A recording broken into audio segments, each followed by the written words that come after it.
ಒಂದು ಸಂಸ್ಥೆಗೆ 100 ವರ್ಷ ಆದರೂ ಬುದ್ಧಿ ಬಂದಿಲ್ಲ, ದೊಣ್ಣೆ ಹಿಡ್ಕೊಂಡು ಓಡಾಡ್ತಾ ಇದೆ. 100 ವರ್ಷ ಆದರೂ ಬುದ್ಧಿ ಬಂದಿಲ್ಲ ನಿಮಗೆ. ನೀವು ಯಾರನ್ನು ತುಳಿಬೇಕು ಅಂತಿದ್ರಿ, ನಿಮಗೆ 1 ಶತಮಾನ ಅಷ್ಟೇ. ನಮ್ಮ ಹಿಂದೆ ಇರೋ ಶಕ್ತಿ ಶತಶತಮಾನಗಳ ಬುದ್ಧ, ಶತಶತಮಾನಗಳ ಬಸವ ಅಲ್ವಾ. ಶತಶತಮಾನಗಳ ಶಕ್ತಿಯನ್ನು ನಂಬಿ ನಮಗೆ ದಾರಿದೀಪ ಆಗಿರುವ ನಮ್ಮ ಅಂಬೇಡ್ಕರ್. ನೀವು ಬಚ್ಚಾಗಳು ಅನ್ಬೇಕು, ಅವರಲ್ಲ ಕಳ್ಳರು ಇವರು. ಒಂದು ಕಥೆ ಇದೆ ನಮ್ಮ ಝೆನ್ ಬುದ್ಧಿಸಂ ನಲ್ಲಿ. ಒಬ್ಬ ಶಿಲ್ಪಕಲೆಯ ನಾವು ಬಾಣದ ಕಲೆಯನ್ನ ನಾನು ಕಲಿಬೇಕು, ನಾನೊಬ್ಬ ಬಹಳ ಒಳ್ಳೆ ಬಾಣ ಬಿಡೋನಾಗಬೇಕು ಅಂತ ಒಬ್ಬ ಗುರು ನೋಡ್ಕೊಂಡು ಹೋದಂತೆ. ಇವನ ಹತ್ರ ನಾನು ಕಲೀಲೇಬೇಕು.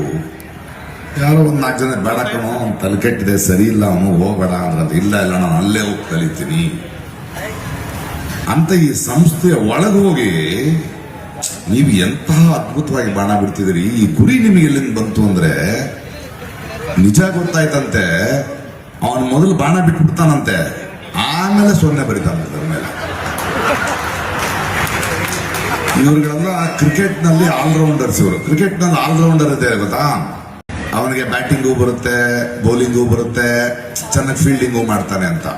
ಹಾಗೆ ಇವರು ಸಗಣಿ ಕ್ರಿಕೆಟ್ ಆಲ್ರೌಂಡರ್ಸ್. ಸಗಣಿ ಆಲ್ರೌಂಡರ್ ಅಂತೆ. ಅದು ಒಲೆಗೆ ಬಿದ್ರೆ ಇಂಧನ, ಹೊಲಕ್ಕೆ ಬಿದ್ರೆ ಗೊಬ್ಬರ, ತಲೆಗೆ ಬಿದ್ರೆ ಅಂಧಭಕ್ತ.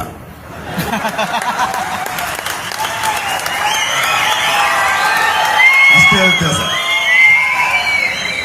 ಸಗಣಿ ತಲೆ ತುಂಬಿಕೊಂಡು ಆಲ್ರೌಂಡ್ ಅನ್ಕೊಳ್ತಾರೆ. ಅವರು ನಮ್ಮ ಬುದ್ಧನ ಮುಂದೆ, ಬಸವನ ಮುಂದೆ, ಅಂಬೇಡ್ಕರ್ ಮುಂದೆ ನಿಲ್ಲಕ್ಕ ಆಗಲ್ಲ. ನಾವುಗಳು ಹುಷಾರಾಗಿರ್ಬೇಕು. ಬಹಳ ಭಾಷಣಗಳು ಕೇಳಿದ್ವಿ, ರಾಜಕೀಯ ನಾಯಕರನ್ನು ನೋಡಿದ್ವಿ. ಈ ರಾಜಕಾರಣಿಗಳಿಗೂ ಹೇಳಬೇಕು, ಈ ಸಂಘಿಗಳ ಕಾರ್ಯಕ್ರಮಕ್ಕೆ ಹೋಗಿ ಚೀಫ್ ಗೆಸ್ಟ್ಗಳು ಆಗ್ಬಾರ್ದು ಅಂತ ಹೇಳ್ಬೇಕು ಅಲ್ವಾ. ಈ ಎಡಬಿಡಂಗಿತನ ಬೇಡ. ಇವತ್ತಿನ ಈ ರಾಕ್ಷಸರ ಈ ಜಗತ್ತಿನಲ್ಲಿ ನಮ್ಮ ಸಮಾನತೆಗಾಗಿ ನಾವು ಹೋರಾಡೋದ್ರಿಂದ ಮಾತ್ರ ಗೆಲ್ಲಕ್ಕೆ ಸಾಧ್ಯ. ಈ ಹೋರಾಟ ಮುಂದುವರಿಯಲಿ. ಬುದ್ಧನನ್ನು ನೆನೆಯುತ್ತಾ, ಬಸವನನ್ನು ನೆನೆಯುತ್ತಾ. ಜೈ ಭೀಮ್. Thank you.